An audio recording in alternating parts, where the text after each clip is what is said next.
Приветствую тебя, дорогой подписчик. На моем канале будет много интересного контента. Подписывайся, ставь палец вверх и оставляй комментарии. Рассвет над национальным парком «Синий туман» обычно напоминал рождение мира. Нежно-розовое небо, тяжелые капли росы на листьях папоротника и бесконечный оглушительный стрекот цикад, который заменял тишину. Но сегодня симфонию джунглей бесцеремонно прервал рев дизельных двигателей.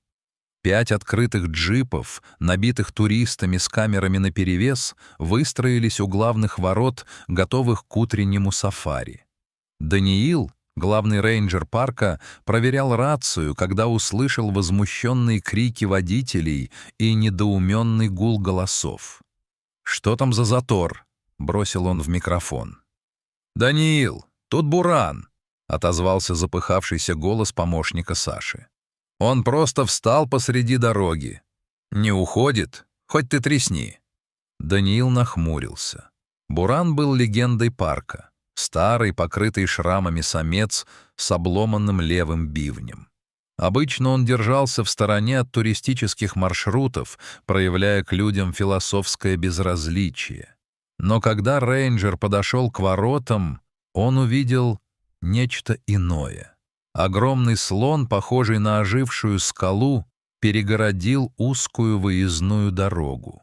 Его уши медленно хлопали, поднимая облака пыли, а маленькие умные глаза были прикованы к административному зданию. Ни сигналы клаксонов, ни крики проводников, пытавшихся отогнать его ветками, не действовали. Буран стоял насмерть. «Тихо все! Заглушите моторы!» — скомандовал Даниил, чувствуя, как по спине пробежал холодок. Животные не ведут себя так без причины. Он подошел ближе, на расстояние 10 шагов. Слон издал низкий рокот, вибрировавший в грудной клетке рейнджера. В этот момент Даниил заметил, что хобот Бурана не пуст. Слон сжимал какой-то темный бесформенный предмет. «Смотри, Даня, это что, тряпка?» — прошептал подошедший сзади Саша. Буран, словно услышав его, медленно и торжественно поднял хобот вверх. В лучах восходящего солнца отчетливо обрисовались контуры тяжелой кожаной сумки на широком ремне. Пряжка тускло блеснула. Сердце Даниила пропустило удар. Это была сумка Ильи, его друга, опытного егеря, который ушел в обход 2 дня назад и словно растворился в зелени джунглей. Поисковые группы прочесали северный сектор, но нашли лишь пустую стоянку и следы тяжелых ботинок, не принадлежавших Илье. «О, Боже!» — выдохнул Саша. «Значит, он нашел его? Или то, что осталось?» Буран пристально посмотрел на Даниила. В этом взгляде не было ярости, только глубокое, почти человеческое нетерпение. Слон внезапно развернулся на месте, взмахнул хоботом в сторону густых зарослей, где не было ни дорог, ни троп, и издал трубный клич, резкий, пронзительный, зовущий. «Отменяй сафари», — бросил Даниил через плечо. «Бери аптечку, носилки и 2 парней. Мы идем за ним». Путешествие за Бураном было испытанием. Слон не выбирал легких путей. Он шел напролом через чертов папоротник и колючие заросли акации, которые рвали одежду рейнджеров в клочья. Буран постоянно оборачивался, проверяя, не отстали ли люди. Если кто-то спотыкался, гигант замирал, ожидая, пока группа восстановит темп. «Он ведет нас в мертвый распадок», — тяжело дыша, заметил Саша. «Там же сплошные камни и овраги. Илья не должен был там оказаться. Это не его квадрат». «Значит, его заставили туда пойти», — мрачно ответил Даниил. Прошел час, прежде чем характер леса изменился. Зелень поредела, обнажая серые выходы скальных пород. Воздух здесь был застойным и тяжелым. Буран внезапно остановился у края глубокого, заросшего кустарником оврага.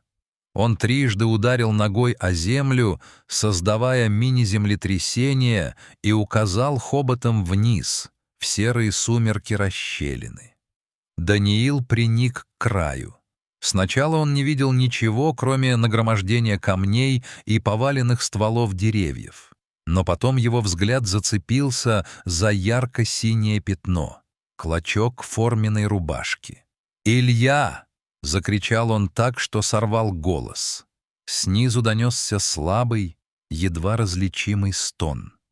Спуск занял вечность. Когда рейнджеры наконец оказались на дне оврага, перед ними предстала жуткая картина. Илья лежал на боку, его левая нога была намертво придавлена стволом старого железного дерева. Лицо егеря было бледным, исхудавшим, покрытым коркой засохшей крови. Но не только дерево было причиной его беды.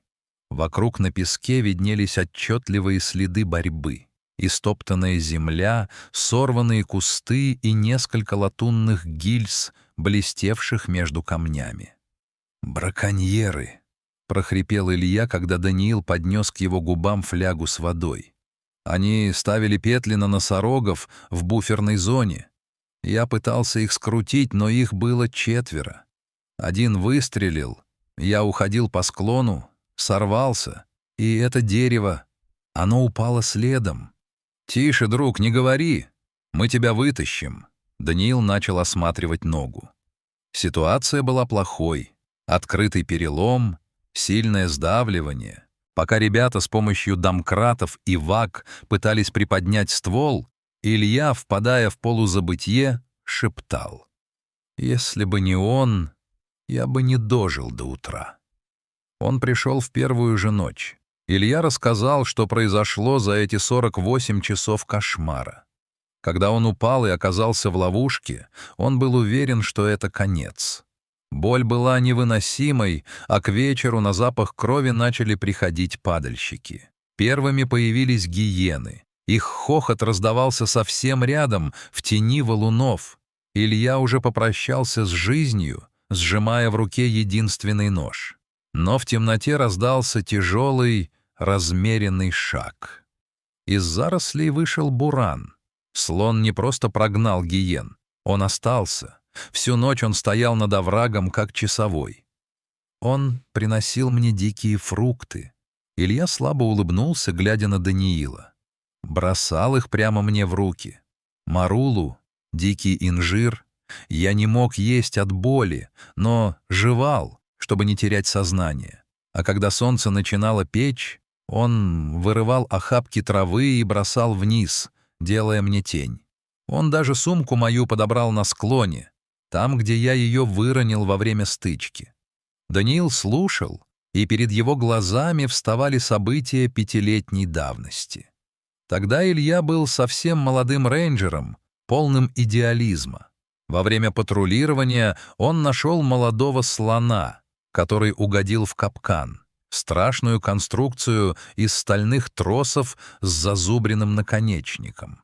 Нога животного превратилась в сплошное месиво. Началось заражение.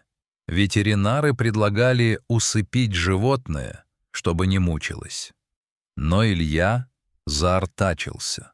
Он поселился в вольере рядом со слоном. Неделями он промывал рану, вытаскивал осколки металла, кормил его с рук и разговаривал с ним по ночам, когда слон трубил от боли. Он назвал его Бураном за буйный нрав, который проявлялся даже в болезни. И Буран выжил. На его ноге навсегда остался глубокий кольцевой шрам, но он поправился и вернулся в стадо. С тех пор их пути пересекались редко, но, видимо, для слона то время в вольере не было просто эпизодом.